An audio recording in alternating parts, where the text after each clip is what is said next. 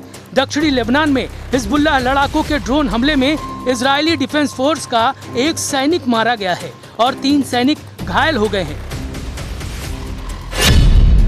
यह हमला ब्यूफोर्ट किले के आसपास की रणनीतिक पहाड़ी पर कब्जा करने के एक दिन बाद हुआ है। मारे गए सैनिक की पहचान 20 साल के स्टाफ सार्जेंट एडम जारफती के तौर पर हुई है, जो इजराइल डिफेंस फोर्स की कमांडो ब्रिगेड की मैगलन यूनिट में तैनात थे।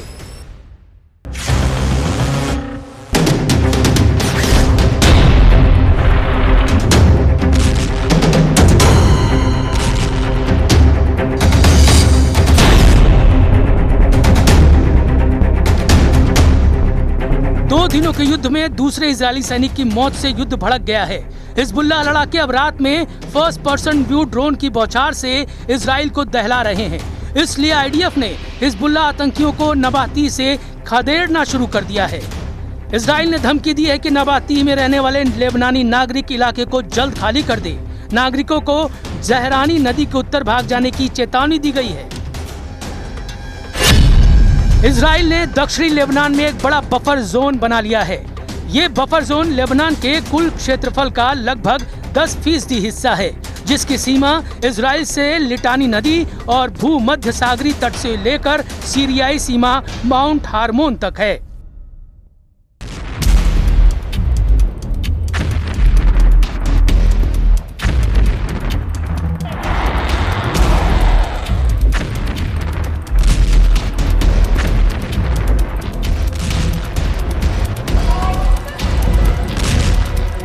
हालांकि हिजबुल्लाह के गढ़ कहे जाने वाले बेरूत में अब भी लड़ाका ग्रुप का कंट्रोल है।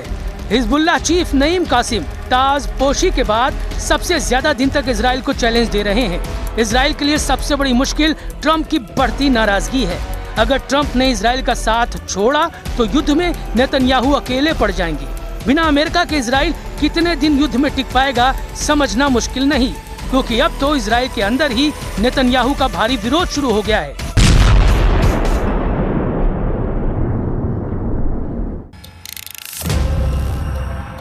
एक तरफ दक्षिण लेबनान में इजराइल नए नए किले फतह कर रहा है। दूसरी तरफ उन किलों पर कब्जा जमाए रखने के लिए नेतन्याहू के सामने सैनिकों का संकट खड़ा हो गया है। इजराइल के कंट्रोल वाले पश्चिमी यरूशलेम में कोहराम मचा हुआ है।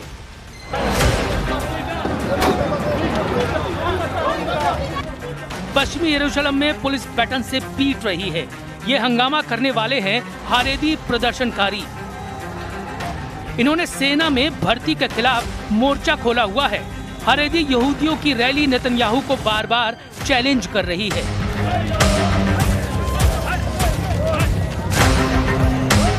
जब इजराइल ने गाजा, लेबनान और सीरिया में फौज में तैनाती की हुई है और ईरान से युद्ध किसी भी वक्त शुरू हो सकता है।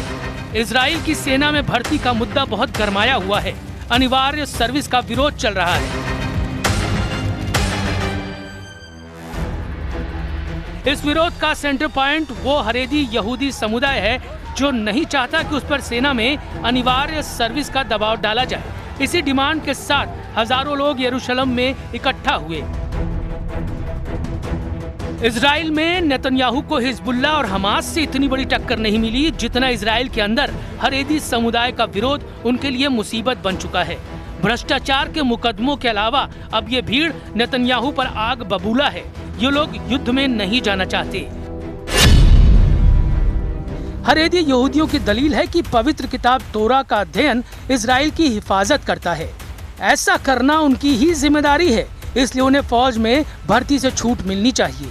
हारेदी यहूदियों का मानना है कि सेना का माहौल उनके धार्मिक नियमों से अलग है, जहां पुरुष और महिलाएं साथ रहते हैं। खाने पीने के नियम भी ऐसे हैं जो उनकी प्रार्थना के नियमों से मेल नहीं खाते। हारेदी यहूदी समुदाय इजराइल देश की स्थापना को भी सही नहीं मानता। ऐसे में हारेदी युवाओं की धार्मिक आस्था कमजोर होती है।